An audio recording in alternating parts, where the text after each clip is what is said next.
when you hear this, it's a little bit shocking. At least to me it was, and Jamie, I think you felt the same way.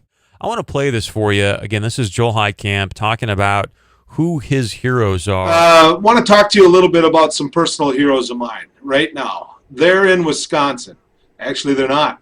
My guess is they're in Illinois or Nebraska or somebody else. They're Wisconsin legislators who have decided that the way to make their case and not allow the vote to take away collective bargaining from the public employees is to actually flee the state. And say that these people are my heroes because they're fleeing their job because they don't get their way, quote unquote, standing out for what they believe is right. Look, we live in a republic, not a democracy. And that is the slippery slope. We talk about it so often on the show, the power of words.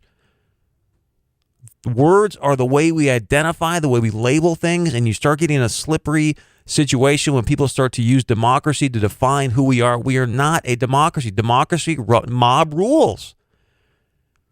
And this is a mob move to me. When you sit there and you can't get your own toys, and the people of your state have voted in a majority of Republicans, of conservatives, and you flee trying to make a statement rather than just really playing inside the rules of the game of what the republic is built on, I don't get it.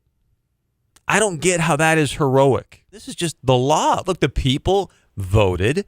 We live in a republic, okay, democracy. If we want to use a republic democracy, that's fine. So let's not even call it a fight. Let's just say, hey, you know what? This is the way the process works. Let's sit here like adults and let's do what the people have voted us to do. I mean, I to say that this is heroic, to go and run because you're quote unquote standing up for what you believe in, I just think this is the slippery slope, the begin of a demise that is tearing away at our nation. If you're not in a right to work state in North, like you are in North Dakota, which by the way, there's only 22 of those in the country, then you're forced to have your union dues obviously be paid to the union. I just don't see any freedom in that. I don't know how this is heroic by these legislators.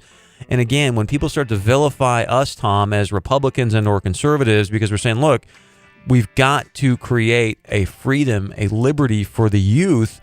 In my opinion, I think that's the most American thing that we can do is say, look, we've got to leave America better than the way we found it. That's why in our Constitution, it talks about forming a more perfect union. It doesn't say, here we are in a perfect union. It says we are here to form a more perfect union. That's up to you and to me and we the people.